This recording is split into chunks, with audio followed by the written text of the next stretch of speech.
que j'ai déjà développé, mais j'avais besoin de pouvoir achever un certain nombre de termes que je voulais utiliser à l'époque, et j'étais encombré par un certain nombre de personnes qui ne veulent pas entendre que la psychanalyse c'est quelque chose de nouveau dans notre histoire quand même, qu'on veuille ou non. Alors c'est d'abord cette notion des 4 discours. Plus 1, il a bien fallu ajouter plus 1, parce que après tout, vous verrez, je vous montrerai que le discours capitaliste, c'est justement pas un discours. C'est peut-être pas par hasard que Lacan l'a écrit très tardivement, explicitement au tableau, parce qu'il y a eu des grandes dérives par rapport à cette théorie, et enfin, je vous montrerai où ça se joue. Alors cette théorie des discours, bon, j'ai fait un petit peu une blague en disant que c'était devenu un moulin à vent, parce que c'est vrai que les psychanalystes s'en servent vraiment maintenant comme du prêt-à-porter, discours du maître, discours de l'hystérique, discours de l'analyste, enfin tout ça va bien, il n'y a plus aucun problème, quoi, hein, alors que c'est quand même très problématique. Alors, une chose dont je me souviens bien quand même, quand Lacan a mis ça au tableau dans sa première conférence de l'envers de la psychanalyse, donc en 70, c'était une façon pour lui de répondre, à mon avis, de répondre à Foucault en particulier, qui était rentré à l'Académie française avec un texte qui s'appelait L'ordre du discours, et qui était un texte où il faisait un petit peu une théorie de sorte de pavé, comme ça, où il n'y a pas de sujet. C'est surtout ça qu'il faut retenir. Que les discours, ça s'impose, il n'y a pas de sujet. Alors que la réponse de Lacan, justement, est de signifier qu'il y a toujours des sujets dans les discours, simplement ils ne sont pas logés à la même place, ils n'ont pas la même fonction, mais le sujet, on peut difficilement continuer à le folklore comme ça s'est passé dans le discours de la science.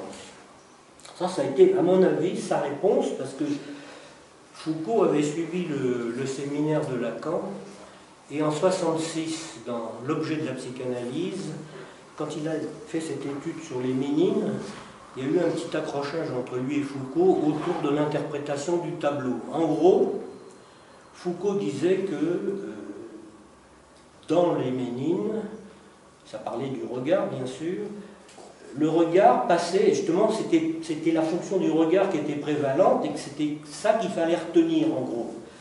Alors que Lacan lui répondait que justement pas, ce qui était le sujet du tableau des Ménines, c'était la petite princesse, et tout spécialement enveloppé dans sa robe, la fente de l'impubère, que c'était ça le pôle central du tableau, et qu'il n'y avait aucun regard dans ce tableau qui se croisait.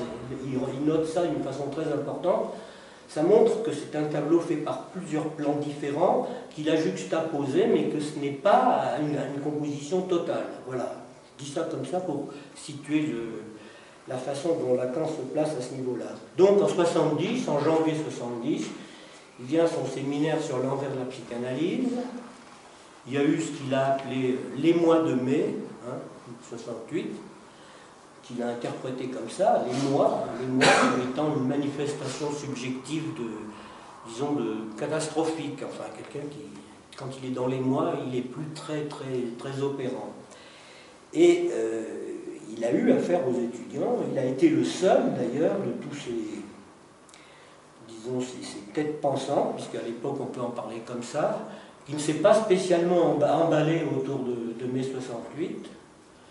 Il a plutôt dit que c'était, après tout, une sorte de remue-ménage, sympathique, mais c'était quand même un remue-ménage. Et il a rappelé aux étudiants qu'il y avait des discours et que ces discours-là, il fallait savoir les tenir à l'endroit où ils se situaient. À l'époque, justement, on lui avait répondu qu'au fond, ces fameux graphes qu'il faisait, c'était que des bouts d'écrits et que ça ne comptait pas beaucoup. Il avait répondu, oui, mais n'empêche que l'encre des savants vaut mieux que le sang des martyrs.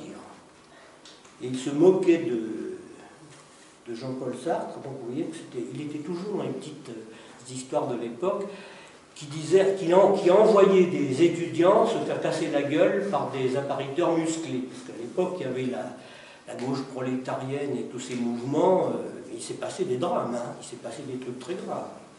Les gens ils se sont fait tabasser, mais à mort, hein, carrément, à mort. Hein. Moi, j'en connais 2 personnes.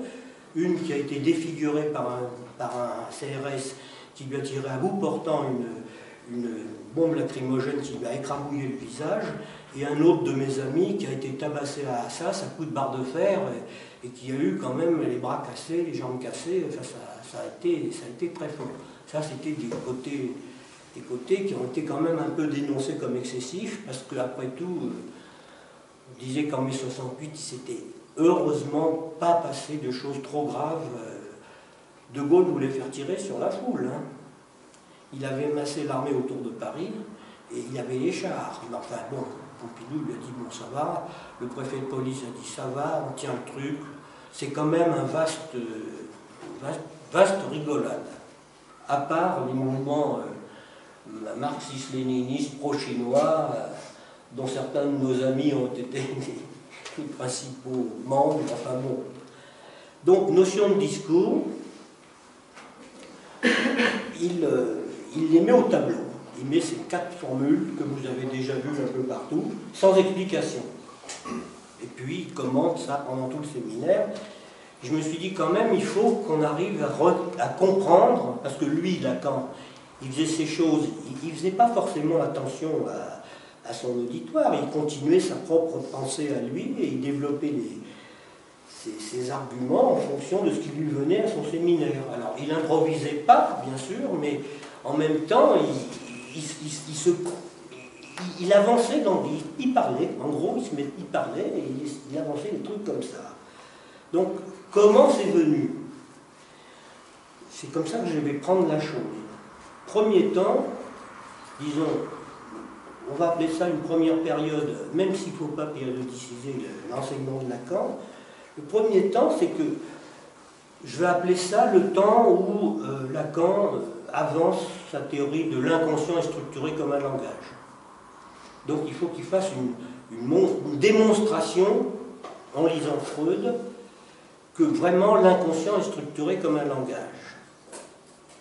Et c'est un débat que je reprendrai d'ailleurs un peu plus tard, qui est développé tout particulièrement au niveau de l'éthique de la psychanalyse, qui achève cette période que j'appellerais la première période, et où justement on passe d'une théorie, disons, des rapports du sujet à la structure langagière sur un mode nouveau. Alors, cette fameuse structure langagière, qu'est-ce que c'est? C'est celle qui se détermine disons, du parasitisme langagier sur le corps et que la langue qui est partout, qui nous précède et qui nous suivra après notre mort, la langue, elle, ne fait pas structure, ce sont des signifiants qui se baladent dans la nature, on pourrait dire ça comme ça, et c'est dans la rencontre d'un corps qu'elle se cristallise en une structure que nous appelons la structure langagière, nous, qui est évidemment s'organise selon finalement les lois de la parenté. C'est un peu comme ça que Lacan se repère par rapport à Lévi-Strauss. Première période, quand vous voyez le développement du stade du miroir, Lacan situe les rapports du sujet à la structure ou à la loi, si vous voulez, par rapport à l'autre, le grand autre, défini comme lieu de la parole. Alors, dans le schéma du stade du miroir, que vous connaissez tous, il faut bien comprendre que dans le discours de Rome, le premier discours de Rome, en 1953, Lacan développe son stade du miroir, il situe un sujet qui n'est pas divisé dans un rapport à l'autre, qui est le lieu de la parole, et avec l'intervalle imaginaire entre son moi, ici, et son image dans le miroir, en gros. Hein. Donc ce n'est pas un sujet divisé, le grand autre n'est pas un sujet divisé, et les lois du langage, enfin les lois de la parole, ce sont les lois qui conduisent le sujet, disons, à une réconciliation avec son désir, conformément à la loi, on pourrait dire ça comme ça, don de la parole, soumission à la parole, et grâce à la parole, la vie peut être possible, et il se réfère bien sûr aux 10 commandements, hein, qui ont été dictés à Moïse. Les 10 commandements, ce sont les lois de la parole. Ce sont les lois de la parole auxquelles on n'obéit jamais, mais ce sont les seules lois, ce sont des lois qui permettent à ce que la parole perdure. Si vous mentez tout le temps, bah, évidemment, la parole perd de sa qualité. Si vous volez, si vous tuez, enfin, toute une série de choses. Ça, c'est la première étape. Et puis, dans son approche, disons, à partir de l'éthique de la psychanalyse, il y a une bascule qui va se produire chez Lacan. Il ne va plus parler de l'intersubjectivité, soit d'une relation symétrique entre le sujet et l'autre dans le stade du miroir. Il va parler justement d'un sujet divisé par le signifiant, dans un rapport à l'autre. Il est soumis aux lois du langage. Il s'inspire bien sûr des théories de la linguistique structurale de Jacobson, et ça va donner une conception nouvelle justement des rapports du sujet à l'autre. Les lois de la parole, c'est métaphore et métonymie, hein, c'est des grandes lois. Alors, ça c'est un truc très important parce que il va introduire la notion de sujet divisé, ici. Hein, le sujet est représenté, alors je vais le reprendre un peu plus tard, voilà. Le sujet est représenté par un signifiant. Voilà, le sujet est représenté par un signifiant pour un autre signifiant, c'est le S2, qui ne le représente pas. Il y a quelque chose qui échappe. Voilà la matrice d'une structure à 4 termes. Et c'est cette matrice qu'il va introduire ou insister là-dessus dans son texte avec Kant avec Sade. Dans Kant avec Sade, il explique que pour parler de la position d'un sujet, de l'ordonnance subjective d'un sujet, il faut une structure à 4 termes depuis que l'inconscient existe. Ça, c'est une chose très importante. Alors, c'est cette structure qui apparaît. Un changement s'opère dans son enseignement, bien sûr, puisque le sujet n'est plus le sujet de la conscience, le moi, en gros, on pourrait dire un sujet de la conscience, d'une certaine façon. Hein. Il démontre que non, l'inconscient, c'est un autre registre. Ce n'est pas du préconscient, c'est un sujet qui est en aphanésie, sous le signifiant qu'il représente, devant un autre signifiant qui ne le représente pas. Donc, la problématique du sujet est très complexe. Vous trouverez ça dans Subversion du sujet, dialectique du désir, ce passage entre les lois de la parole et les lois du langage. Texte fondamental qui fait quand même beaucoup de problèmes parce qu'il y a eu une première mouture en 1958 et en fait Lacan il l'aurait publié dans une revue, moi je ne l'ai jamais vu nulle part ailleurs, il les a publiés en 1966 dans ses écrits, or il a réécrit beaucoup de paragraphes. C'est entièrement réécrit pour les écrits. Hein, voilà. Alors, on arrive maintenant, je vais un peu vite, mais c'était pour vous situer la problématique. On va en arriver, donc, toute cette période où il va développer justement cette histoire de structure par rapport au grand hôte, au langage. On va arriver en 70. Je passe très vite, parce qu'évidemment, je ne peux pas tout faire à la fois le premier jour. C'est pour me situer aussi, me resituer. On arrive donc à ce fameux séminaire, l'envers de la psychanalyse, qui est un séminaire passionnant. Et donc, il met au tableau ces 4 formules et les gens n'y comprennent rien. Parce qu'il faut bien comprendre qu'à l'époque, justement, quand on écoutait Lacan, comme il avançait toujours des trucs après, on était constamment pris à revers. Et maintenant, on a tout. Alors, on peut arriver à faire un petit parcours, on a une carte de géographie, on peut se dire, tiens, il dit ça là, il dit ça là, il dit ça là. Mais à l'époque, à chaque séminaire, c'était nouveau. Par exemple, il disait à Rome, le psychanalyste, la psychanalyse est un symptôme. Ensuite, il disait l'année suivante, il dit, j'ai jamais dit ça, c'est le psychanalyste qui est un symptôme et pas. C'était constamment des changements comme ça avec lui. Hein. Allez voir. Alors, il y a aussi une autre chose qu'il faut savoir à propos du sujet, c'est que il y a cette définition, il n'y a pas de théorie du sujet chez Lacan, contrairement à ce qu'on croit.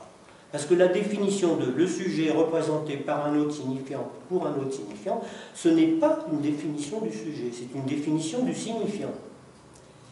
Et Lacan a varié dans ses développements du signifiant, parce qu'à la fin, le signifiant dont il parle, à partir de Lacan, justement, n'est plus le signifiant de la théorie de Jacobson.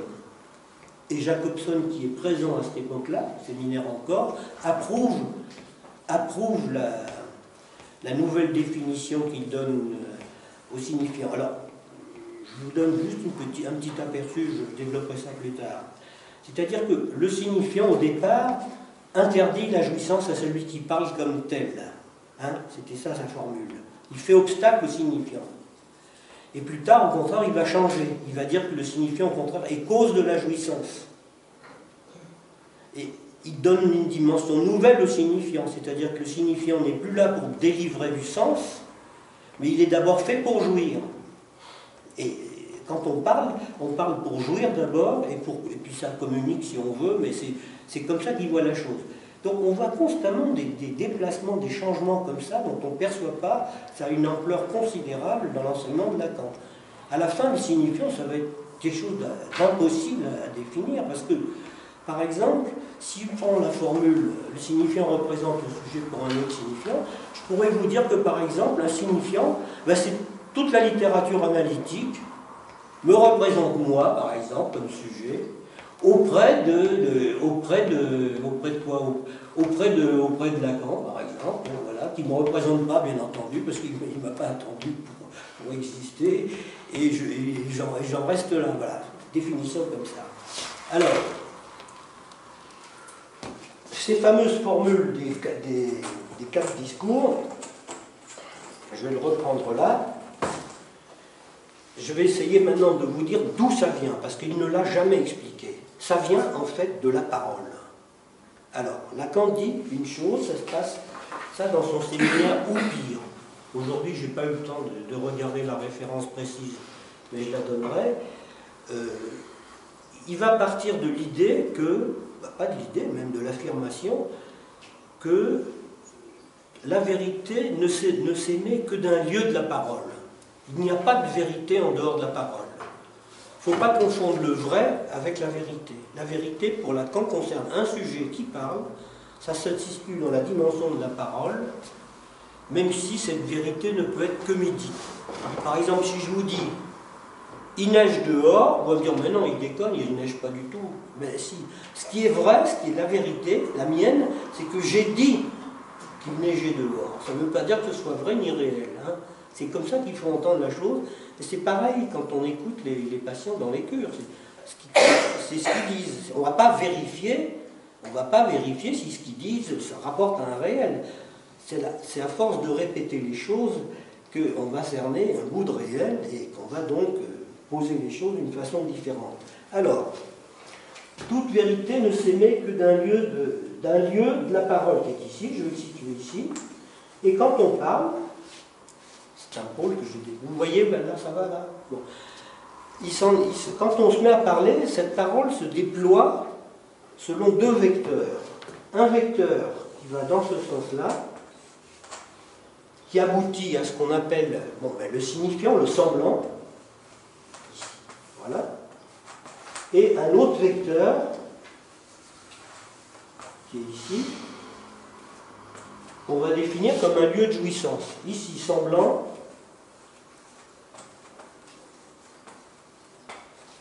Ici, jouissance.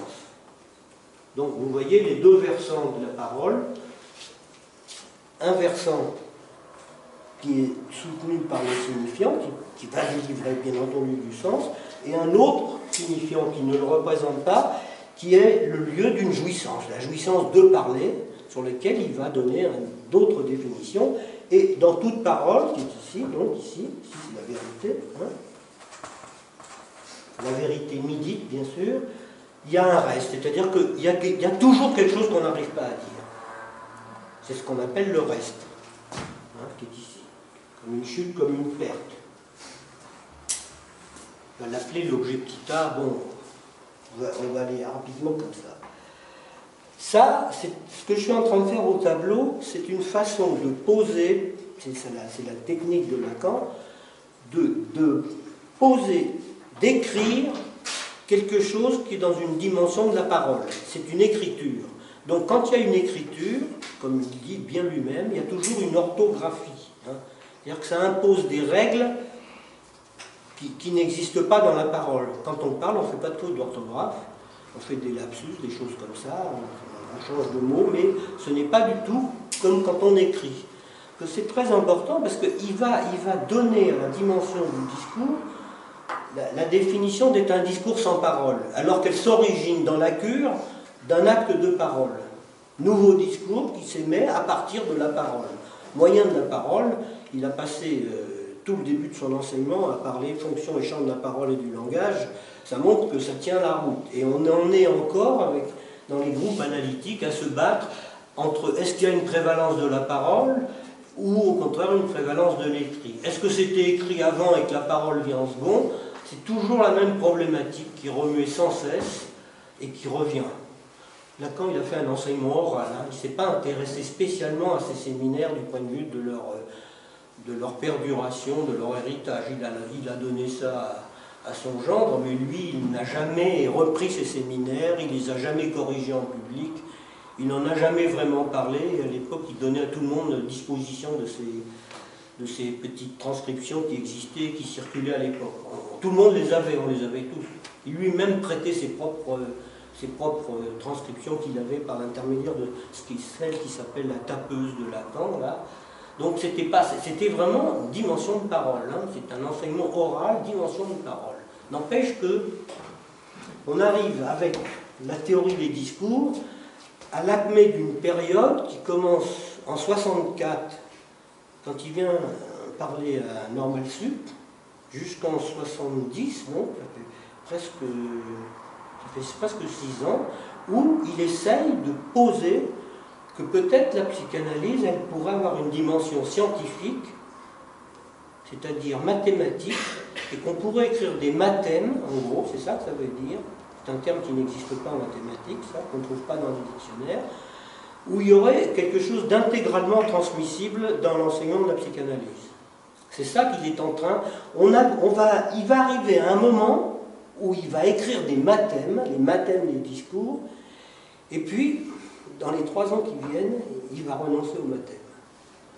C'est quand même, il est toujours comme ça, lui. Il pousse un truc, et puis ça lui permet de basculer dans un autre registre, puisque après les mathèmes, on voit dans Oupire, qui est un séminaire atroce, quoi, parce que c'est une mathématique, le nombre d'or, la série de Fibonacci, enfin, toute cette série de trucs, on n'en pouvait plus, il était au tableau, il faisait des formules, c'était terrible. Il arrive encore, et puis tout est balayé, et on repart sur la jouissance et sur la logique borroméenne. Donc, je vous montrerai toutes ces petites articulations. Donc voilà, nous avons donc là, bien, d'après la définition de la parole, ça c'est un schéma de la parole, une formule de la parole, la fonction de la parole, une structure quadripartite. Il y a 4 termes, un terme ici, qui est le lieu de la vérité, le lieu du semblant, le lieu du savoir et le lieu de la perte ou de la production. Perte parce que de toute façon, ce qu'on n'arrive jamais à dire, on le perd. Et on passe son temps à chercher à le dire, on y va de 36 façons différentes, et Lacan faisait pareil, il cherchait lui aussi à cerner ce qu'il loupait à chaque fois, donc il cherchait des formulations pour pouvoir le faire. Alors comment il va faire avec ce truc-là, lui? Ça c'est une simple schématisation. Il va poser comme règle donc une structure quadripartite. Si c'est une structure et que c'est vraiment une structure, on doit pouvoir l'écrire. Et il nous dit la chose suivante, que dans notre espace à 3 dimensions, on ne peut poser que 4 points à égale distance les uns des autres. Pas plus. C'est une règle absolue. On ne peut pas en mettre 5, on ne peut pas en mettre 6, on peut en mettre que 4. Hein, c'est un truc c'est le chiffre 4 est un chiffre chez Lacan qui reviendra toujours. Il aura toujours affaire au chiffre 4, y compris avec le nœud borroméen, puisque à la fin de son enseignement, il va se demander est-ce qu'il n'y a que 3 termes noués et que le 4e est implicite, ou est-ce qu'au contraire, c'est-à-dire le symptôme, ou est-ce qu'au contraire, il y a un 4e terme explicite. Autrement dit, la question est la suivante pour l'enfant. est-ce que le nouage borroméen, c'est-à-dire finalement la constitution de son inconscient, est-ce que ça se fait naturellement, ou est-ce qu'au contraire, il faut que l'enfant il apprenne à faire le nœud? C'est l'histoire de la problématique de l'Oedipe qui est posée là. Hein. Eh bien, il dit qu'il n'a pas la réponse. Il n'a pas la réponse, mais enfin, il a des idées là-dessus. Il voit que Joyce s'en débrouille autrement. Il voit que les artistes savent faire ça autrement. Et qu'il a maintenant une approche différente de la psychose, c'est-à-dire qu'après tout, dans la vie, un sujet, il faut peut-être qu'il apprenne à faire un nœud qui tienne la route, plutôt que de errer dans les registres de l'imaginaire, du réel et du symbolique. En gros, c'est un peu ça sa thèse.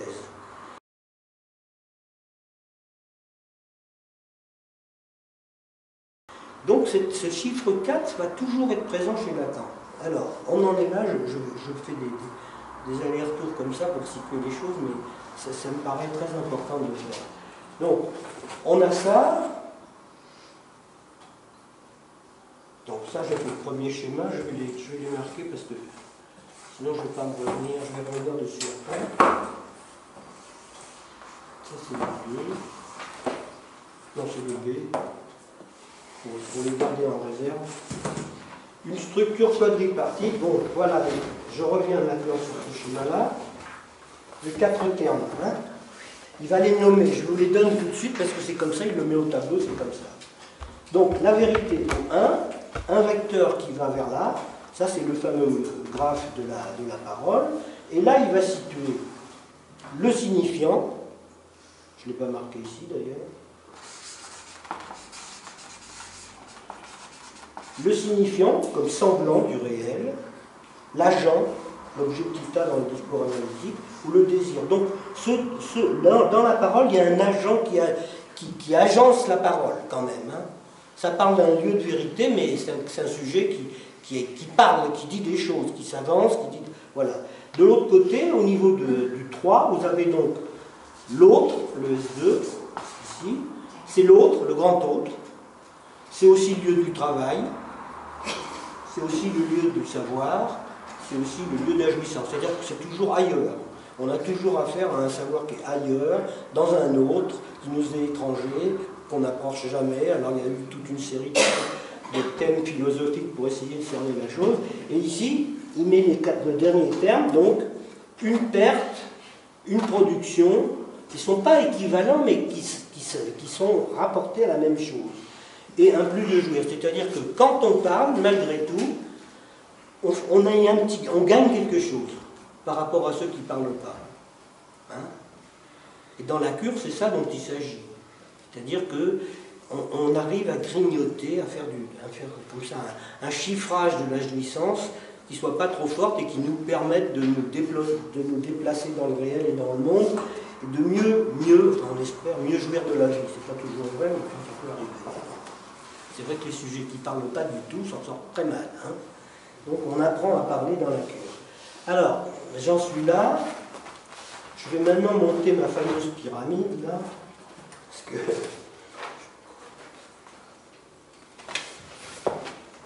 vais essayer de tomber ça. Ne vous tracassez pas de ce truc-là.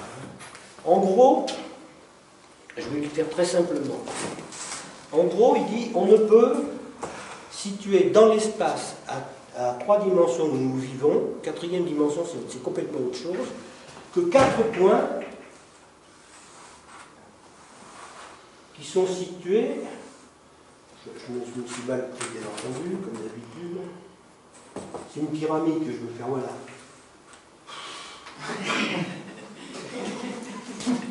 J'y arrive pas.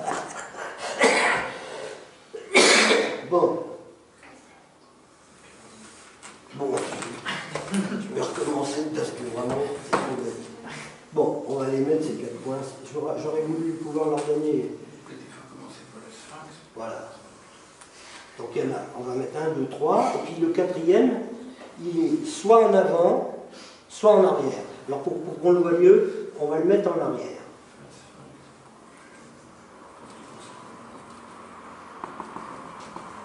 Voilà. 1, 2, 3, 4. Chacun de ces points est dans notre espace à égale distance les uns des autres, dans notre monde à 3 dimensions. Ça, c'est une règle. Donc, il va falloir maintenant avancer un peu plus, donc c'est une façon d'écrire la chose. Il va falloir maintenant orienter, c'est une structure quadripartite, c'est la structure, ça, telle qu'il l'a définie. Il va falloir maintenant l'orienter. Pourquoi l'orienter? Parce que si elle est réelle, cette structure, elle subit les lois du réel, et par exemple, les lois du réel, le réel, il est toujours orienté. Le réel auquel on a affaire est toujours orienté, ne serait-ce que par exemple dans les lois de la gravitation. Vous savez très bien que nous sommes des êtres soumis aux lois de la gravitation, et que, on le sait avec les cosmonautes, quand on les envoie dans le ciel et qu'ils reviennent, ils ont des fois des problèmes corporels très graves, et si on ne les met pas sous pression dans leur fusée, le corps se disloque, et on les a vus, ils ne peuvent plus marcher quand ils rentrent, quand ils retrouvent la pesanteur. On leur a mis un niveau de pesanteur dans leur fusée pour qu'ils puissent vivre à peu près correctement, mais sur Terre, ils ne peuvent plus marcher. Les calibres, on les met dans des lits, et puis des fois ça dure longtemps. Dans des caissons, on les met dans des caissons, en gros. C'est pour vous dire comment ce sont des lois du réel qui s'imposent. Je parle des lois de la pesanteur parce que c'est ce qu'il y a de plus simple. Nous sommes soumis à un réel qui nous oriente du fait de la pesanteur. Si vous vous baladez dans une forêt, par exemple, eh ben, si vous n'avez aucun moyen de vous repérer, si vous marchez dans la forêt, vous allez tourner en rond.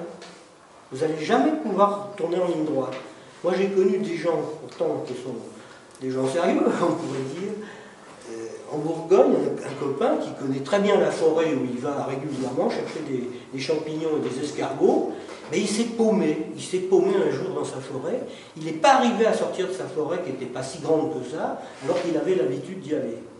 Il y est allé à une époque où ce n'était pas tout à fait la saison. Il s'est mis à tourner en rond. C'est très difficile. Alors je vous donne un conseil, quand vous baladez dans une forêt, il faut voir des lignes droites, il faut regarder où est la mousse des arbres pour pouvoir avancer en ligne droite parce que vous allez pouvoir sortir de la forêt. Donc ça c'est pour vous dire comme quoi le réel est orienté.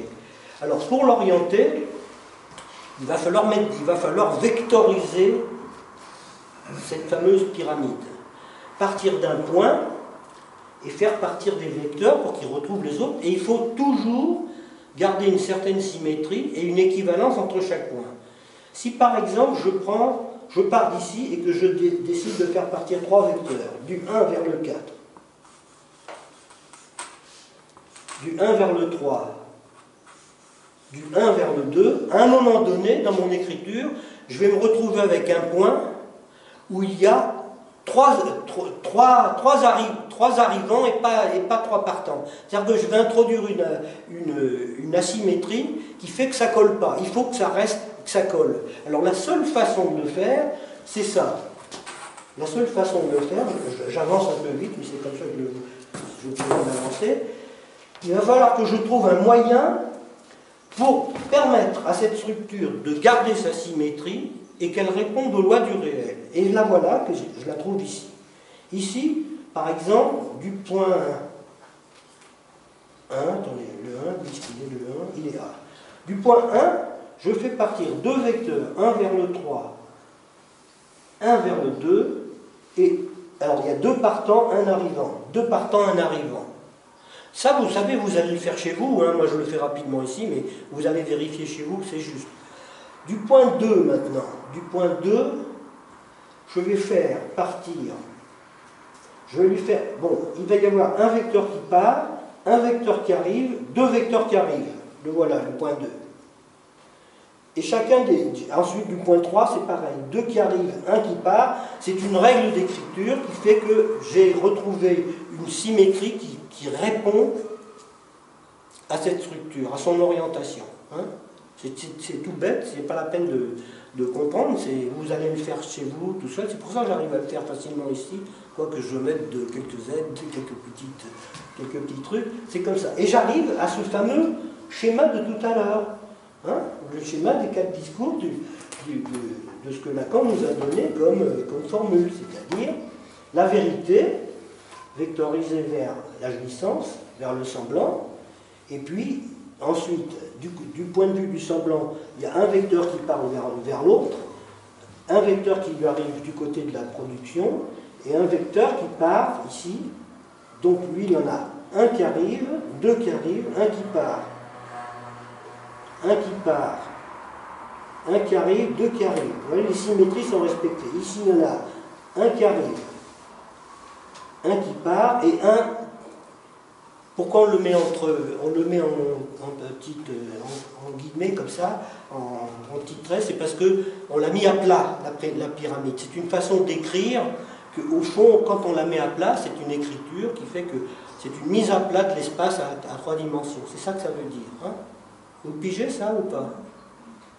Vous pigez pas? Ce sont des règles, ce sont des simples règles d'écriture.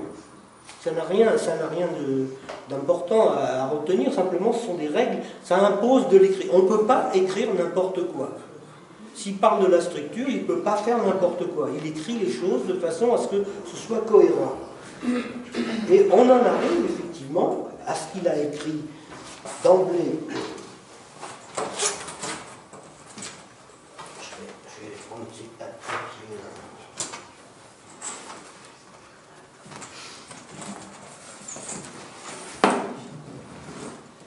Voilà, je remets ça. C'est à ça qu'on aboutit, vous voyez? Non, mais ça, c'est le schéma du miroir, ça ne va pas. Bon. Je vais en écrire un autre. J'ai des moyens. Donc, le signifiant ici, hein, qui représente le sujet,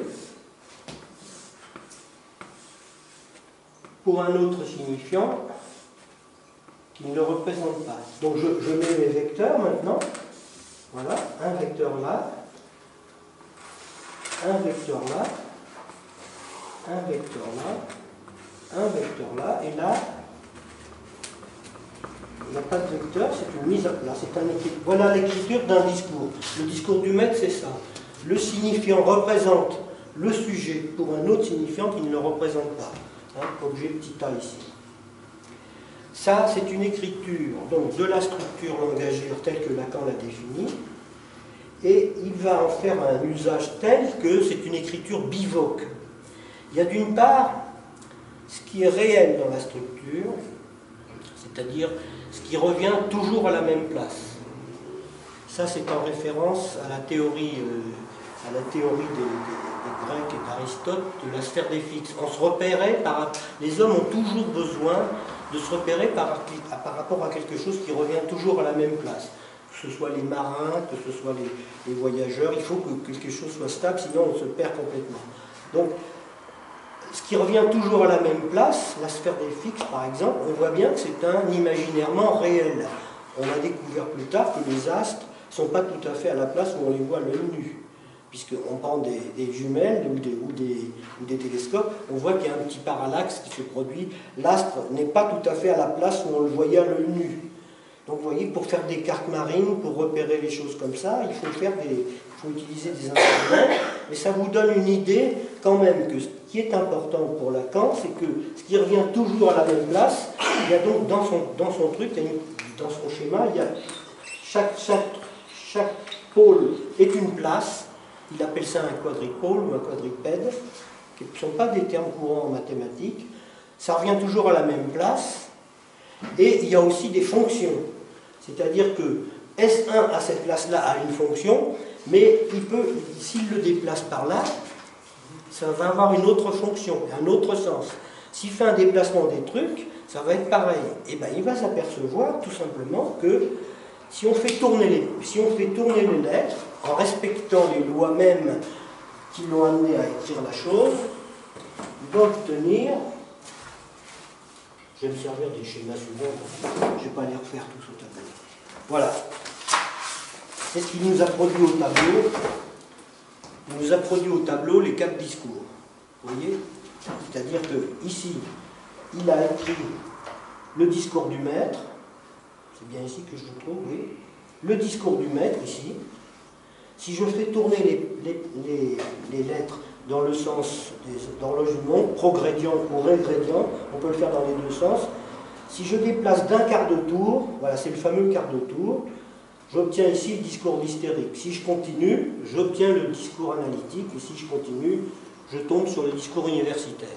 Voilà l'armature de ces fameux 4 discours qui lui donnent un repérage comme mathème dans les discours ambiants. Qu'est-ce qui s'est passé aussi pour lui? Il en a parlé à propos. Donc, vous voyez, dans chacun de ces discours, on peut donner des définitions, on peut donner des choses. Par exemple, prenons le discours du maître. Et voilà, dans le discours du maître, le maître se situe à ordonner le signifiant maître, donc il donne des commandements, il les adresse au sujet qui est ici, c'est-à-dire l'esclave. Tu travailleras pour moi, ton savoir sera à ma disposition, tu me fabriqueras des outils de guerre ou d'autres choses, et il y aura un petit reste quand tu auras produit ça, qui me reviendra, tu me le rendras également. C'est-à-dire que c'est la fameuse plus-value du travail des gens, comme ça, qui revient toujours à la place et au maître par rapport. C'est le travail en trop qu'on ne vous paye pas et qui sert à alimenter la machinerie comme ça. Voilà. Si vous faites un quart de tour, vous obtenez ce qu'on appelle le discours d'hystérique. En position d'agent, sujet divisé, qui produit des signifiants maîtres, donc qui interroge dans l'autre les signifiants maîtres. Au nom de quoi tu me dis ça? Au nom de quoi tu me donnes tel ordre? De quoi il s'agit? Donc toujours une interpellation qui va produire effectivement à ce moment-là un savoir, c'est-à-dire que c'est pour ça que Freud dit que l'hystérique produit un savoir nouveau et qu'il va inventer la psychanalyse, il va inventer le dispositif en disant ce qu'elle raconte, contrairement à ce que disent les médecins, ce n'est pas délirant, il y a un savoir qu'il faut connaître, et donc il invente comme ça la technique psychanalytique pour dire qu'il y a un savoir inconscient qui échappe toujours à tous les discours autres que celui de ce dispositif-là. Ici, vous avez le discours analytique. Faites toujours tourner les lettres ici. Vous les avez ici. Ici, position de semblant, l'objet petit a, c'est-à-dire l'objet à tout faire, en gros. C'est ça que ça veut dire. Cause du désir, tout ce qu'on voudra ici. Le déchet, pourquoi pas, la production, le trop, le truc encombrant dont on ne sait pas quoi faire, on est encombré par ça. Ici, ça détermine un sujet, il y a un sujet qui est causé par ça, son être, le sujet, il ne sait pas ce que c'est, son être à lui, il est causé comme sujet, et lui, en parlant dans la cure, il va produire des signifiants, les signifiants auxquels il est lui-même aliéné. Hein. À repérer les amarres de son être, il va pouvoir changer dans la cure le cours de son histoire. Et tout le monde sait que dans les cures, les gens, brutalement, comme ça, à l'occasion, font des sauts qualitatifs ou même quantitatifs, font des sauts qui changent complètement la perspective de leur histoire. Hein, c'est vraiment une chose comme ça. Ici, vous avez le discours universitaire. Alors, vous voyez que chacun de ces discours est dépendant des autres. Hein. C'est des rotations qui ne se font pas... C'est pour ça que Lacan il parle de mathème. Hein, il ne dit pas que c'est de la mathématique, parce qu'il ne fait pas de l'algèbre, Lacan. On appelle ça l'algèbre lacanienne, mais c'est une façon de parler mathématique pour essayer d'obtenir un appareil. C'est un discours logique, en gros. Hein. On ne peut pas faire n'importe quoi. On ne peut pas faire basculer les pièces dans n'importe quel sens. Sinon, on les détruit. Vous allez voir ce qui va se passer, justement, au niveau du discours capitaliste. Et puis, donc, ça tourne comme ça dans le discours du maître, dans le discours de l'universitaire. Ben, ce qu'on demande à l'universitaire, c'est d'être porteur d'un savoir officiel. On ne lui demande pas d'inventer des élucubrations comme ça. Il faut qu'il délivre un savoir officiel, un savoir qui dépend du signifiant maître, c'est-à-dire de ce qui existe. Il y a les programmes, il doit enseigner ça. On permet des variations, mais par exemple, un psychiatre, comme j'en ai connu moi à l'époque, il ne peut pas enseigner l'antipsychiatrie en faculté de médecine. Ça s'est fait. J'aime mieux vous dire que les candidats, ils se faisaient balayer quand ils venaient passer leur mémoire. Parce qu'ils croyaient que ça n'existait pas, la psychiatrie, puis les types, pour les diplômes de psychiatre, par exemple, ils disaient non, on ne peut pas recevoir votre mémoire, c'est un truc de... Vous avez fait un travail d'hystérique, mais ce n'est pas un travail d'étudiant qui veut être psychiatre qualifié. Et tout, hein, voilà, c'était comme ça. À l'université, c'est pareil. On ne peut pas vous faire passer un examen, à mon avis. On ne peut pas vous faire passer un examen de psychanalyse à l'université. On ne peut pas vous demander de parler de la pulsion à l'université, comment on peut faire. Déjà chez nous, c'est déjà pas clair l'histoire de la définition de la pulsion. Donc à l'université, ça pose un problème que l'enseignement de la psychanalyse à l'université. On reviendra dessus, mais c'est un gros problème. Ça n'a rien à voir avec ce qu'est la psychanalyse. On ne peut pas faire une question de cours sur la pulsion. J'en ai parlé souvent, je reviens dessus. C'est des faits de structure, c'est comme ça. Par contre, on peut apprendre la psychologie, par exemple. La psychologie, elle a des structures. Lacan, il en parle d'ailleurs, il dit il y a des structures dans la psychologie, mais ce ne sont pas les mêmes que les miennes. C'est pour ça que j'en parle pas. Il critique pas la psychologie, lui. Il dit, ben oui, vous avez des structures, mais ce n'est pas les miennes. Ils ont d'autres types de structures. Moi, la mienne, c'est la structure langagière, c'est celle du sujet parlant, et ce n'est pas celle d'un cadre, disons, du discours du maître qui décide que les gens comme ça seront classés, ceux qui ont une bonne vue seront pilotes, ceux qui ont une bonne ouïe, je ne sais pas ce qu'ils feront, ils seront aux écoutes, et ceux qui tirent bien au fusil seront des tireurs d'élite, j'en sais rien, moi, je sais de ce genre de classement qui existe. Bon. Donc ces 4 discours, on peut en écrire que 4. Voilà. C'est-à-dire qu'il y a 4 places. Donc à chaque fois, la place c'est un réel. Ça désigne quand même une place imaginaire, mais réelle. Et la lettre prend un autre sens. Par exemple, si dans le discours de l'hystérique, le sujet, on peut parler du sujet qui parle un peu comme ça, comme il en a envie, il invente des trucs tout le temps, mythe individuel du névrosé, par exemple. Dans le discours analytique, ça peut être repris, puisque on l'entend comme un fait de structure. Mais dans le discours universitaire, il n'en est pas question. Bien entendu, l'hystérique n'est pas admis dans le discours universitaire. Ce qu'on vous demande à l'université, là, il y a le professeur, ici, il y a l'étudiant, ce que Lacan appelle l'astudé, le petit astudé, donc le type qui est rendu studieux. Alors il en parle, il n'est pas très gentil, il dit c'est un presque débile, dont on va faire un sujet barré par le savoir, c'est-à-dire qu'au bout d'un certain nombre d'années, il aura appris un certain nombre d'âneries, il sera barré par le savoir, et il va pouvoir faire son mémoire, et grâce à son mémoire, il va être reconnu à l'université, et quand il aura son diplôme, en médecine c'est pareil, hein, faut pas croire, hein, on peut ironiser, mais en médecine c'est ce qu'on faisait. On apprenait l'anatomie par cœur, on ne pouvait pas d'ailleurs l'inventer l'anatomie, on apprenait la chimie, la biologie, des tonnes de trucs à dormir debout, et puis il fallait avoir la qualification de médecin à partir d'examens stupides, dont on s'est aperçu, d'ailleurs très souvent c'était pas ça, parce que l'anatomie ne correspond pas tellement à celle qu'on nous enseigne. Dès que vous êtes dans un bloc opératoire, vous vous apercevez que la veine porte n'est pas tout à fait à l'endroit où on vous l'a indiqué, et tout le reste, je voulais vous dire que toutes les théories qu'on a apprises, moi, dans ma génération, sur la chlorophylle et haut de carbone, c'est des figures complètement folles, mais il suffisait de louper un truc pour ne pas avoir l'examen, alors qu'on s'est aperçu que ça ne tenait pas la route. Bon, vous voyez que chacun de ces discours dépend les uns des autres, mais qu'à chaque fois, ça change de sens.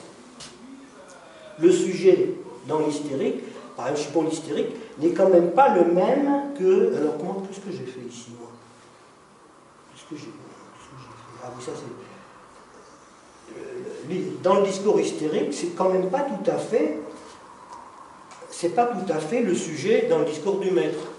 Dans le discours du maître, le maître, c'est lui le sujet, c'est lui le premier sujet d'ailleurs. Celui qui est assujetti au discours du maître, c'est le maître. Et Lacan dit que c'est un con. Il dit que c'est vraiment le con, le type qui est obligé d'obéir aux lois qu'il a éditées. C'est les fameuses étiquettes royales et toutes ces choses-là. Enfin, on connaît bien, on sait bien que ça fonctionne, ces trucs-là. Hein. Donc, vous voyez, tout ça fonctionne, c'est assez amusant comme truc. Et puis, est arrivé, effectivement, depuis 1900, à peu près, un peu avant 1900, à partir de la découverte de la machine à compter, de comment s'appelle déjà ce type qui avait utilisé la machine à calculer là. Turing. Oui, ça a commencé comme ça, travail à la chaîne, donc l'organisation du travail qui ne repose plus sur le savoir-faire ou sur la force de travail de l'ouvrier, mais sur le découpage de son travail à des fins très précises, sur un secteur très limité, le travail à la chaîne, pour devenir un agent de la production qui surdétermine son travail, qui lui impose des formes de travail. Charlie Chaplin l'explique très bien. On voit le type, il ne tire pas le boulon, il se retrouve... bon, c'est rigolo à voir. Alors, il s'est passé un truc, c'est qu'il dit qu'il en a parlé. Il en a parlé beaucoup. Il a évoqué le capitalisme latent. Mais il n'a jamais, au départ, il n'a jamais écrit la formule du discours capitaliste. C'est-à-dire que de 70 à 75, c'est presque 5 ans, c'était beaucoup à l'époque. Personne n'a eu l'idée d'écrire la formule du discours capitaliste. Et chance inouïe, il est allé à Milan en 75, je crois, ça doit être en 75, oui. Et il a écrit les formules, les quatre formules du discours, et il a écrit la formule du discours capitaliste. Enfin sauvé. Donc on a eu la formule écrite par Lacan de sa main, on l'a vu, qui est celui-ci. Et il va dire que c'est un discours du maître, parce que vous voyez que l'agent qui est au commandement, c'est le S1, comme dans le discours du maître. L'agent est là, mais il y a une variation, c'est qu'il y a quelque chose qui a changé. Voilà, le discours du maître, il est là. Il y a quelque chose qui a changé, c'est qu'il y a une bascule qui s'est produite, c'est-à-dire que ça a été perverti. Le discours du maître a été perverti, comme il le dit par la formule, par sa copulation avec le discours de la science. C'est-à-dire que, au départ, le maître s'adressait à ses esclaves savants qui lui fabriquaient les machines dont il avait besoin, mais petit à petit, ceux-là ont influencé le maître, ont adapté leur savoir au maître en lui disant « il faut que tu le saches, ce savoir-là, petit à petit ». Et petit à petit, ce savoir-là, justement, est devenu prévalent et a commencé à gouverner, justement, le fonctionnement le maître était de plus en plus dépendant de ses savants, comme ça se passe aujourd'hui. Vous pouvez le constater constamment, on demande aux savants qu'est-ce que vous pensez d'eux. D'ailleurs, il y a un comité d'éthique, c'est quand même un truc fou le comité d'éthique. L'éthique, ça ne se pose pas en termes de technique, ça se pose en termes de sujet, de désir, et pas du tout en termes de technique. Est-ce qu'on peut faire des greffes du rein? Donc, très bien. Est-ce qu'on peut faire des grossesses extra-conjugales? Est-ce qu'on peut faire tas de choses comme ça? Est-ce qu'on doit faire telle chose? Est-ce qu'on peut utiliser tel type de médicaments? Et de plus en plus, ça prend le pas. Alors, discours du maître qui a été perverti par sa copulation avec le discours de la science. Difficile de piger ça. Premièrement, Lacan va dire que, au fond, le discours hystérique, c'est un des piliers du discours de la science. Ici. Vous vous rendez compte? Et il a raison, il dit, dans la science, le savant, il est en position de sujet, c'est lui qui invente les nouvelles formules, au prix de sa peau. Une fois qu'il a inventé son théorème ou sa formule, on s'en fout de lui, on donne le nom à la formule et puis ça passe dans le discours courant. Les publications savantes ne participent pas du droit d'auteur comme nos œuvres culturelles habituelles en général. Vous avez trouvé une formule qui peut être utilisée, c'est ce qui s'est passé pour la fabrication de la bombe atomique quand même. Ils s'en sont mordus les doigts, Oppenheimer et même peut-être un petit peu Einstein quand même, d'avoir fabriqué cette bombe. Ils ont mis à la disposition de l'armée américaine une bombe qui, quand même, est toujours l'exemple typique de l'atrocité extrême. C'est l'extrême limite quoi, qui est atteinte par là. Il a mis à disposition, donc les Américains, ils n'ont pas peur d'utiliser ça, la menace nucléaire, pour gouverner le monde. Et on voit bien les débats qui se passent actuellement. Donc, dans le discours capitaliste, donc, discours hystérique, c'est le sujet qui invente. Il invente des formules qui vont passer dans le discours courant ou dans le discours qui est ambiant et qui va avoir des effets de détermination très importants sur son discours. Donc quelque chose de perverti. Je l'ai écrit, la formule comme Lacan l'a écrite, elle est ici. Voilà le discours, voilà la différence qu'il y a entre le discours du maître qui est ici et le discours du capitalisme qui est ici, écrit là. Vous voyez que ce qui se passe, c'est qu'il y a une bascule qui s'est produite. C'est-à-dire que dans le discours du maître, le signifiant est en position d'agent, alors que dans le discours capitaliste, il est en position de commandement. Hein. Et puis ça se retourne. C'est-à-dire que c'est le sujet qui était assujetti au signifiant. Dans le discours capitaliste, c'est le sujet de la libre entreprise. C'est celui qui se dit « je suis le maître du langage ». C'est les publicitaires, c'est tous ces gens-là.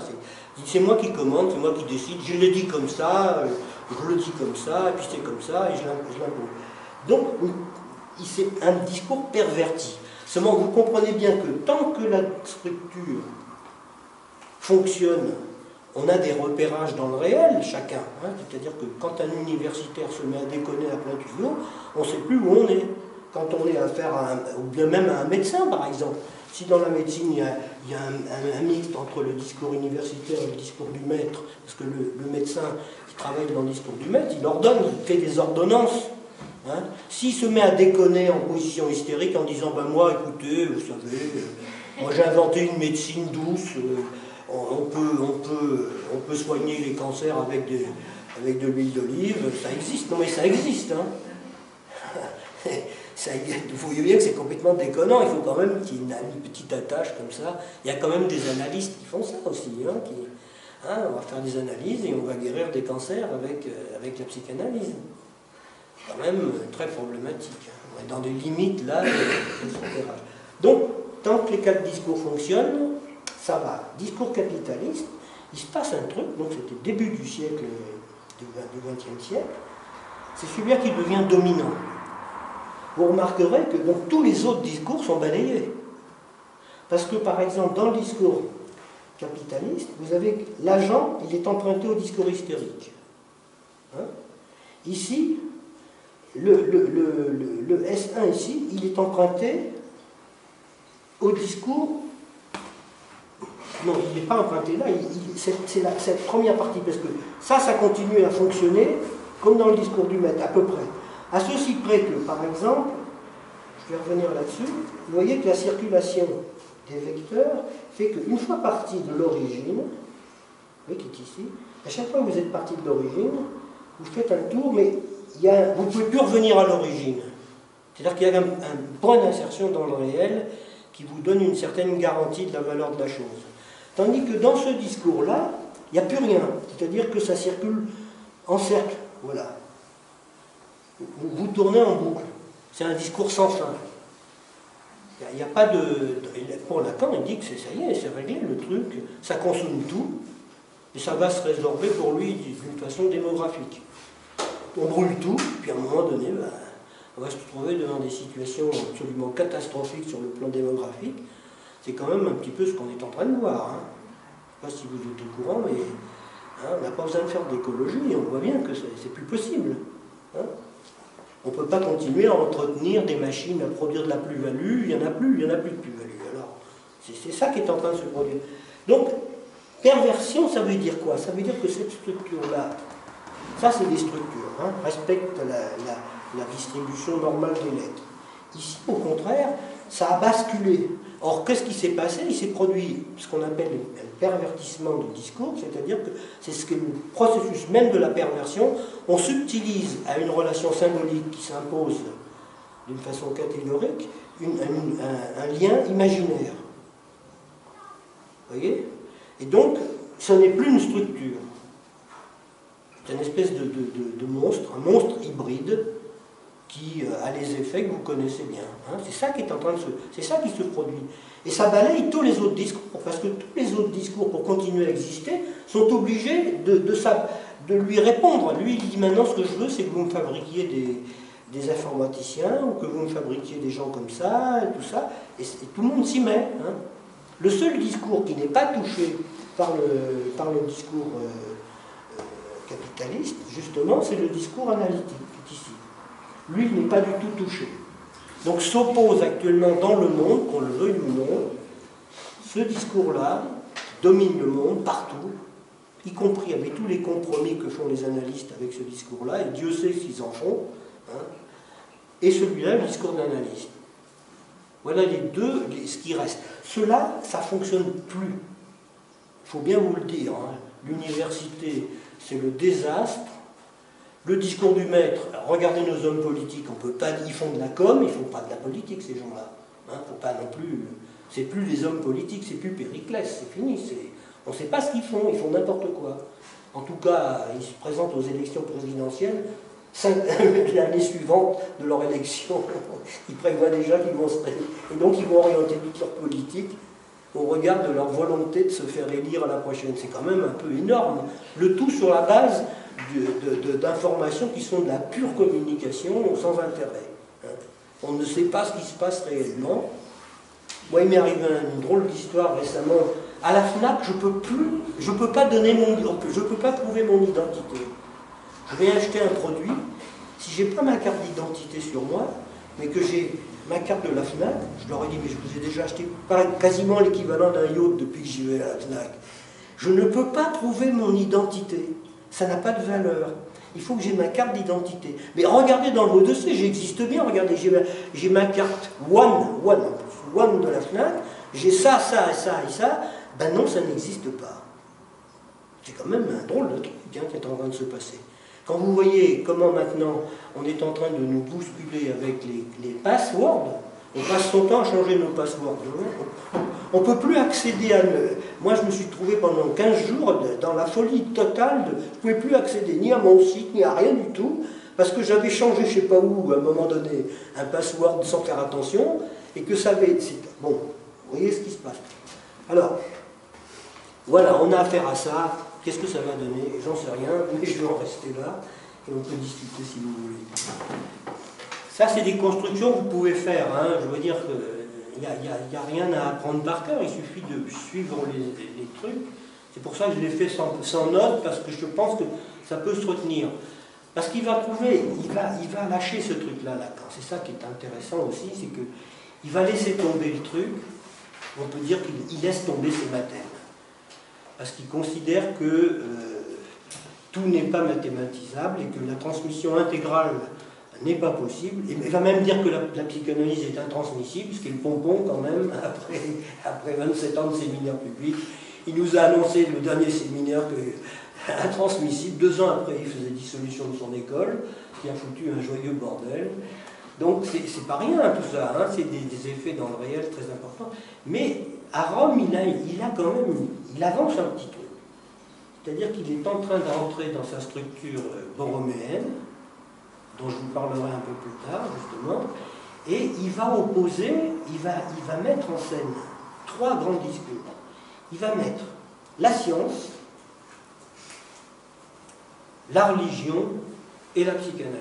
Ce sont les 3 grands trucs auxquels il pense, mais dans un rapport à la structure borroméenne. C'est-à-dire que là, je vais le mettre ici. Je vais terminer là-dessus quand même. Bon, ça c'est utile. Hein. Ça veut dire qu'on a quand même intérêt à interpeller le discours universitaire du point de vue de la rigueur de son savoir. On a le droit d'exiger qu'un universitaire soit au courant des choses du savoir de notre siècle. Il est inadmissible qu'à l'université, des universitaires qui se disent tels critiquent, par exemple, disent à leurs étudiants, il ne faut pas étudier Lacan. Ils enseignent à l'université, ils n'ont pas le droit de dire à leurs étudiants, vous n'avez pas à étudier Lacan, ça c'est des escrocs. On peut admettre qu'on enseigne la psychanalyse à l'université, mais un universitaire ne peut pas barrer la route à un savoir qui existe, qui a fait ses preuves, il ne faut pas exagérer. Dans plein de disciplines, c'est comme ça. Hein. En médecine aussi, dans toutes ces disciplines-là, donc on peut exiger que l'université fonctionne avec une structure qui soit repérable. On peut demander aussi à l'homme politique de, écoutez, donnez-nous des clés politiques de ce qui se passe dans le monde et non pas de la com. C'est ça qu'on peut demander. Lacan, il n'est pas très optimiste hein, de ce point de vue-là. Alors, il va opposer 3 grands trucs. Il va faire son nœud borroméen comme un nouage entre eux.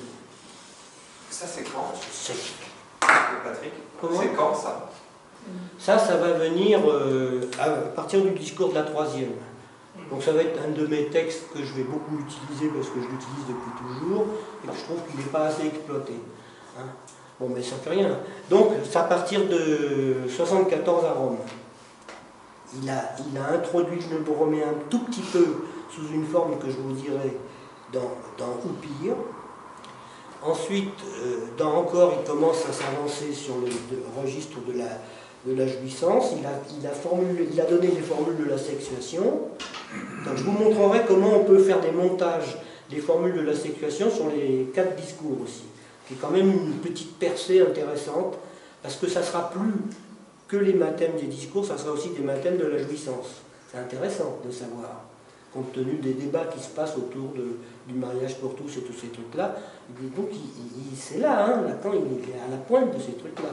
Donc il va situer le nœud borroméen, c'est un nouage réel, RSI.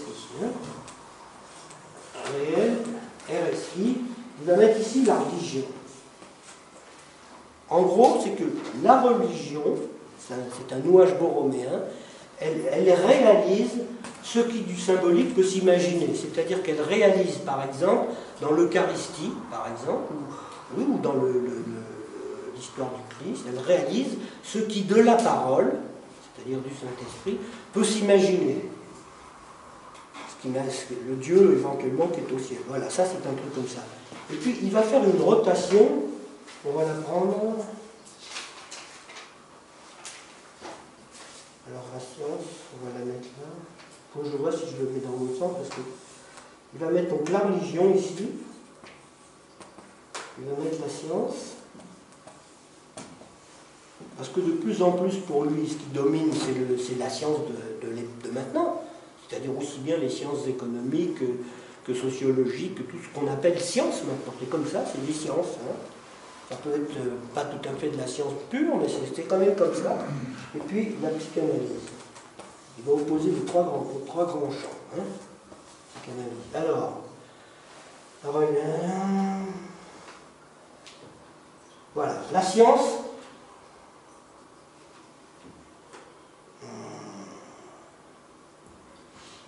Oui. Il ne faut pas que je me trompe. On ne sait pas rien si je me trompe.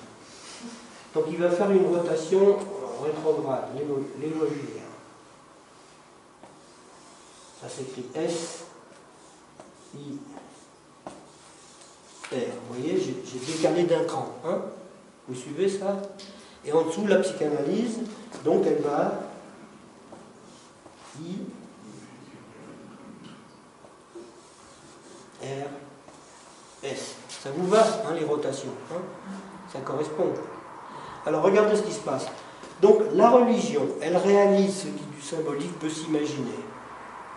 Alors quand il parle de la religion, Lacan est tout spécialement centré sur la religion, la catholique romaine, qu'il considère comme la plus élaborée, la plus proche de ce que la structure de l'homme. C'est pas Dieu qui est trinitaire, c'est l'homme qui est un être trinitaire. L'homme, il est constitué d'un nouage réel, imaginaire et symbolique, complexe, mais c'est comme ça. C'est pas Dieu. Le Dieu n'est pas trinitaire. Ça a été étudié par saint Augustin et par saint Thomas. On peut considérer que c'est pas lui. La Trinité divine, c'est un vrai problème, mais ce n'est pas un nouage borroméen. C'est beaucoup plus. Je verrai plus tard, je ferai ça. Donc, rotation d'un cran, on décale. La science, qu'est-ce qu'elle fait? Elle symbolise les images, c'est comme ça que les ordinateurs travaillent dans la théorie des quanta, les images qu'elles se donnent du réel. Hein, c'est les fameuses figures photos que vous voyez du cyclotron du côté de Genève. Elles symbolisent les images qui se donnent du réel. Vous suivez ça? Ça va là? Ça me paraît à peu près comme ça. C'est aussi simplement dit, mais évidemment ça suppose des développements. Et quant à la psychanalyse, ben oui, qu'est-ce qu'elle fait la psychanalyse? C'est ce que dit Lacan. J'imagine, dit-il. Il ne dit pas je m'imagine, parce que ça c'est le fantasme. Il le dit aux gens. Il dit attention, là quand vous dites je m'imagine, vous êtes dans votre fantasme. C'est-à-dire que moi, il dit j'imagine. Donc il se situe lui en position non plus de je m'imagine, c'est-à-dire qu'il serait trompé par son propre fantasme, mais que lui, il estime qu'il en est à une place où il est tellement dans le réel, c'est ce qu'il dit de lui. C'est pour ça que les autres disaient qu'il était dingue, tout ce qu'on voudra, on pourra dire ça comme ça, et que lui, il imagine ce qui du réel, peut se symboliser. Et son problème, justement, à Lacan, c'est, il le dit à la fin de son enseignement, et il dit qu'il n'y arrive pas, il n'y est pas arrivé, il pense qu'il n'a pas pu inventer un signifiant nouveau, vers la fin. Un signifiant nouveau qui lui aurait permis de faire un pas. L'objet Tita, hein? Non, l'objet Tita, c'est une lettre, c'est pas un signifiant nouveau. C'est déjà pas mal, il la revendique comme étant sa seule découverte. C'est la seule, il dit, la seule revendication que j'ai, c'est d'avoir nommé l'objet Petita, qui donc, la lettre est identique. Elle ne représente pas l'objet Petita, elle est l'objet Petita, et la lettre, quand on l'utilise en mathématiques, elle a toujours cette fonction. On ne s'y trompe pas quand on écrit en langue mathématique avec les lettres. Hein. Elle désigne bien le même réel partout où on l'utilise. Hein. Ça ne change pas. Et puis, donc, il le dit, il dit qu'il n'y arrive pas, il ne peut pas, il n'y arrive pas, et puis, pof, il dissout son école. Au revoir et merci, avec tout le merdier qu'il y a eu après, bon, c'est pas grave. Et voilà, alors, alors, qu'est-ce qu'il va dire? Il va dire, attention, là, voilà. Hein. Donc, la psychanalyse, d'un côté, elle a affaire avec les bouts de réel qu'invente la science, et Dieu sait qu'il y en a des bouts de réel qu'elle invente à tous les jours, des nouveaux bouts de réel qui nous empêchent de vivre. Donc il s'agit de... Et la religion, en plus de ça, elle suit le truc, elle donne sens au réel de la science.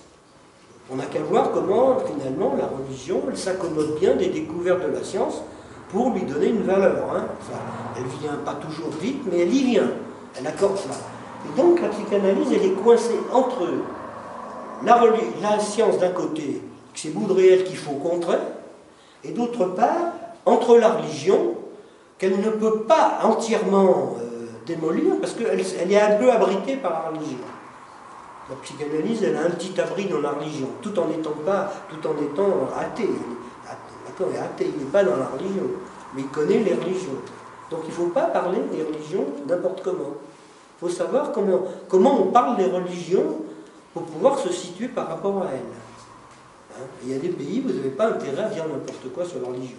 En France, on a encore des marges de manœuvre, mais ailleurs, les types sont prises avec des histoires terribles, avec la censure religieuse. Hein?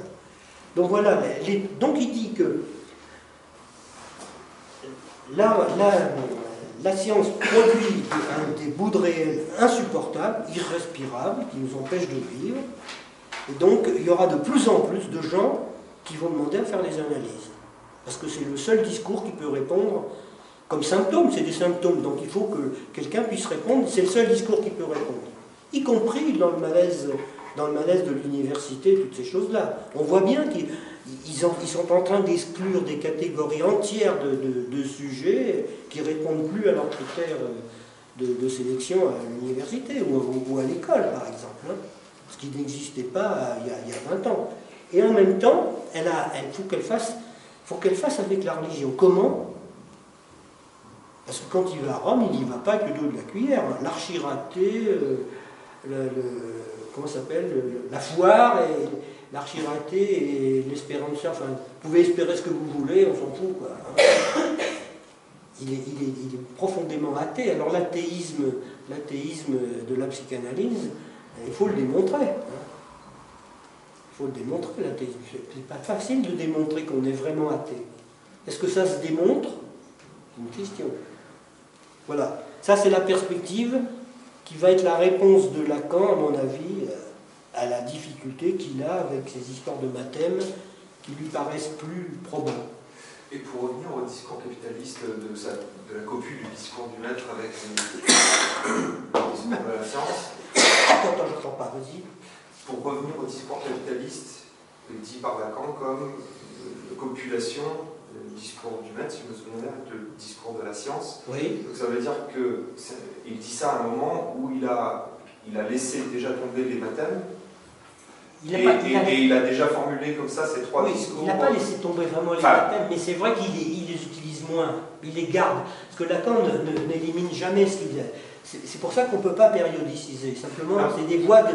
Il bouge, et donc il faut le suivre. Parce qu'on peut utiliser aussi ces formules anciennes, on peut utiliser son stade du miroir pour comprendre des situations, mais c'est vrai qu'effectivement, là, il laisse tomber quelque chose. Oui. Non, parce que par rapport à ce que tu viens de dire, de la science qui produit des bouts irrespirables de réel, donc de trouver une respiration possible, un espace-temps. Il parle même du poumon artificiel, il dit voilà. que la psychanalyse c'est un poumon artificiel, il dit l'expression. Hein. Mais de la même manière, est-ce qu'il n'y a pas l'opportunité d'une demande d'analyse pour des gens qui viennent voir un analyste, avec plutôt tous ces objets de Tita, pour le dire comme ça, créés par le discours capitaliste, en fait, qui sont interchangeables et qui aussi sont de l'ordre de l'irrespirable, pour certains.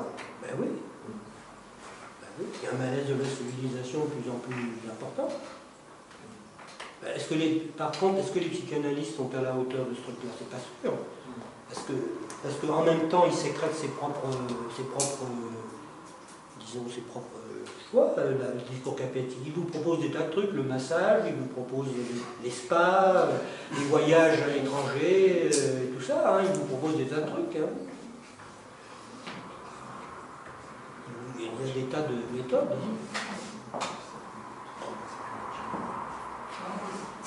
Voilà.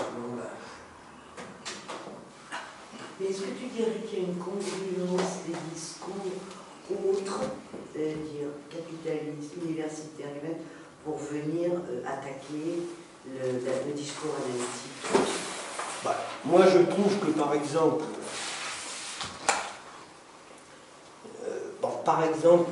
disons que,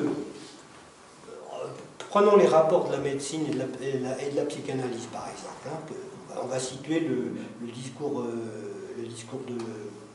médical dans son savoir du côté du discours universitaire et du côté de sa pratique, du côté du discours du maître. C'est-à-dire que le médecin il examine un patient, il fait un bilan, donc ça il fait un tableau, et ensuite il va agir, il va trancher. Donc c'est le discours du maître, il fait une ordonnance, il donne un ordre en gros, c'est ça. Mais maintenant, avec les neurosciences, eux ils s'attaquent bille en tête à la psychanalyse, eux ils y vont, alors qu'avant ils ne bougeaient pas. Et que même les médecins, d'une façon générale, accueillaient la psychanalyse. Hein. À une époque, maintenant c'est plus ça. Maintenant c'est le rejet massif de la chose. Au niveau du discours universitaire, il y a l'enseignement de la psychologie, il y a quand même un compromis avec la psychanalyse, ça fait des compromis, je ne sais pas où ça va ça. Hein. Je ne sais pas où ça va. En tout cas, la culture de l'évaluation est une culture qui empêche le travail analytique. Puisqu'on demande des évaluations, et donc on livre à tout le monde les cas cliniques, tout le monde a accès aux dossiers des enfants, des parents, tous ces trucs-là. Ça fait des gros problèmes, ça. Hein. Ça fait des gros problèmes. Moi, je n'ai pas connu en CMPP, j'ai travaillé en CMPP pendant 7 ou 8 ans, on était très tranquille. Quand une institutrice signalait un enfant, l'école n'avait aucun renseignement. Elle disait très bien, vous nous avez signalé un enfant. Très bien. On ne disait rien. L'enfant ayant consulté ou pas, on ne nous demandait pas est-ce qu'il est venu. Quand 2-3 fois les institutrices nous ont dit alors il est venu, on disait on ne peut pas vous répondre, on est tenu par le secret professionnel. Maintenant ça n'existe plus. Maintenant c'est pratiquement obligatoire de donner le nom.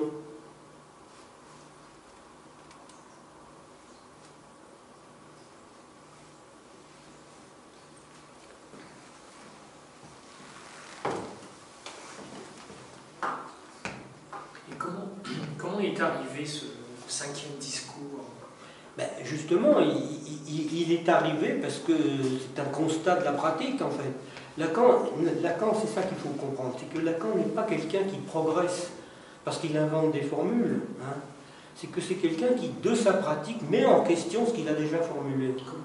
Par exemple, les lois de la parole et du langage, c'est vrai que ça fonctionne quand même malgré tout. Il s'est aperçu dans la pratique que ça ne répondait pas complètement à ce qui se passait. Donc il a parlé des lois du langage, métaphore, métonymie. Ensuite, ces structures... alors les structures, je ferai un parcours, parce qu'il y a d'abord les graphes, il y a ensuite les circuits, là, les réseaux, ensuite il va tomber sur les structures meubiennes, ensuite il va tomber sur les structures borroméennes. C'est la clinique, il le dit toujours, ça vient de ma pratique. C'est-à-dire que quand ça ne le satisfait pas, il fait des tentatives d'écriture nouvelle. C'est comme ça qu'il aborde le nœud borroméen, dont il dit par exemple, ça lui est venu comme bague au doigt. Il dit ça comme ça, hein, donc bague au doigt, et que ça existe, la famille Borromée, on sait que ça existe, hein, et qu'à partir de là, il essaye de voir comment on peut comprendre la clinique à partir de ça. Il y a eu des gros débats dans les écoles, et tout à fait dans la sienne. Il était rejeté, hein, il y a des gens comme Maud Manoni considéraient qu'à partir de 64, Lacan, il n'était plus psychanalyste. 64. Pas rien. Hein. Donc, il faut changer les personnes. Il faut changer. Le constat du capitalisme, ça se lit quand on lit les choses du monde. Hein. On peut les lire. Vous voyez bien que ce qui est dominant dans le discours capitaliste est quand même ce discours hystérique qui est celui de la libre entreprise, qui est celui de la publicité. Un type comme, comment il s'appelle, qui dit qu'il vend des rêves. Seulement, les rêves qu'il vend, ce n'est pas les rêves d'un sujet. C'est les rêves de l'industrie qui lui dit, voilà, tu regardes, tu donnes la belle voiture. Voilà, je sais pas quoi.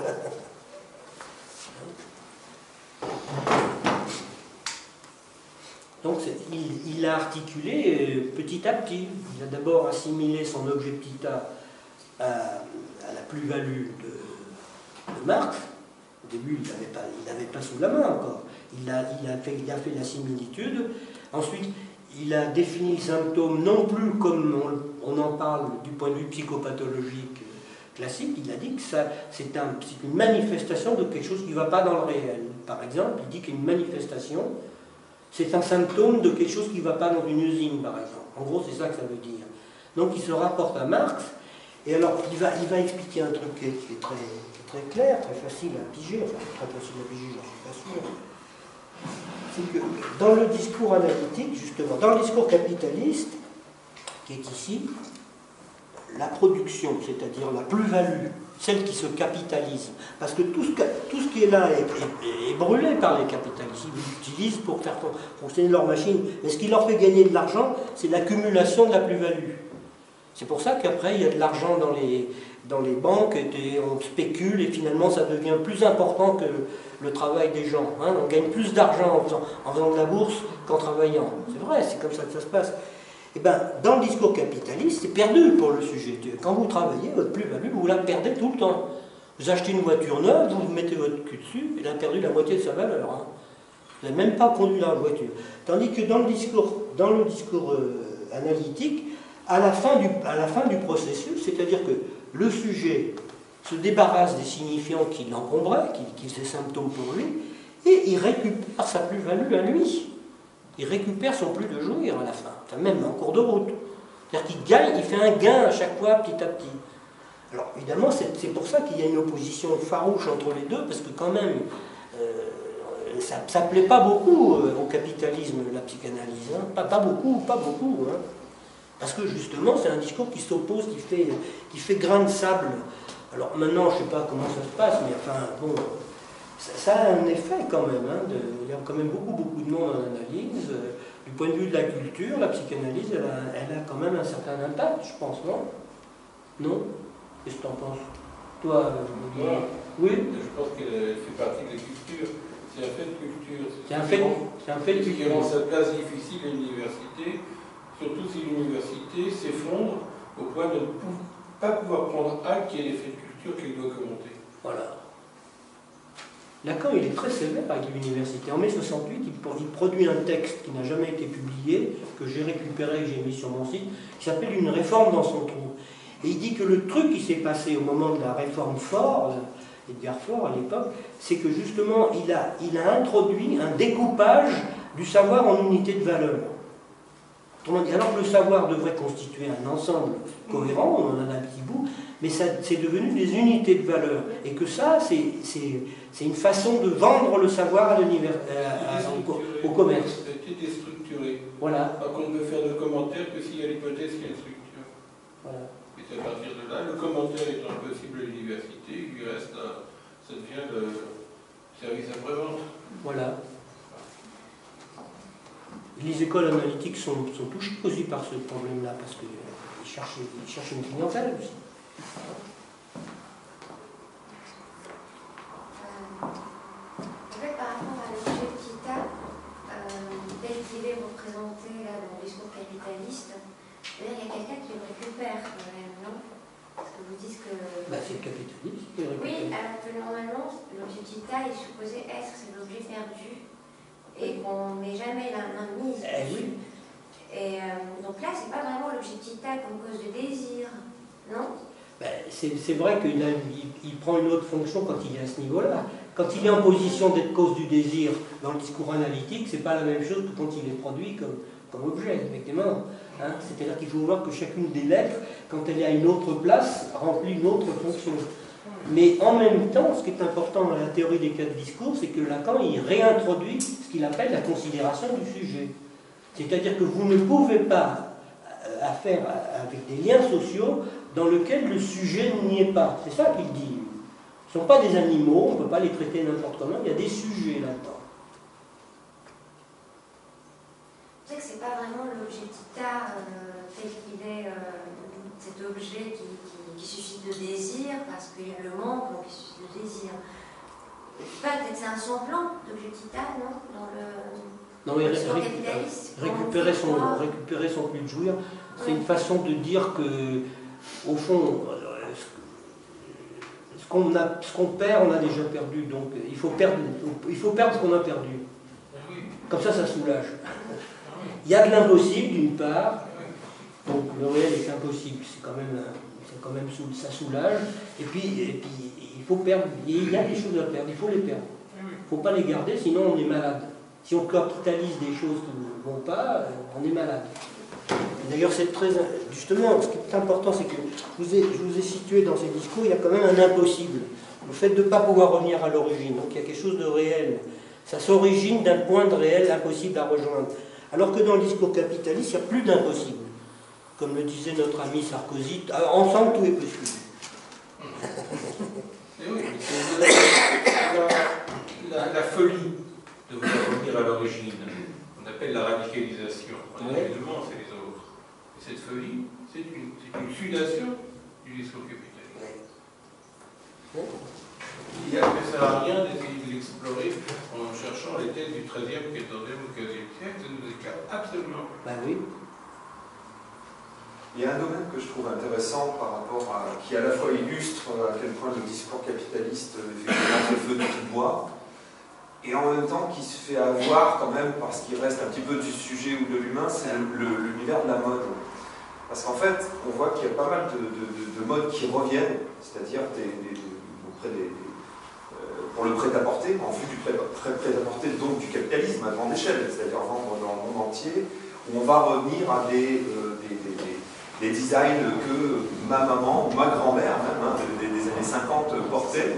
Et paradoxalement, ça vient, moi j'ai assisté comme ça à des discussions un peu transgénérationnelles, de fille à mère ou de petite fille à grand-mère, où alors que ça vient alimenter la machine à fric et à acheter le truc nouveau, qui lui paraît nouveau à cette gamine de 15 ans ou 16 ans ou 17 ans, de pouvoir avoir un nouveau sujet de discussion avec sa grand-mère ou avec sa tante, etc. Donc il y a peut-être un petit peu d'espoir quand même. Grâce à moi, je ne suis pas désespéré. Ça patine. Ça patine. Il ne faut pas être désespéré, il n'y a pas raison.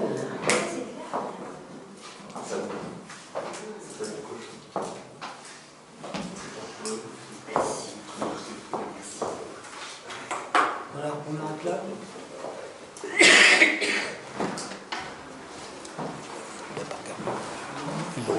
Je n'ai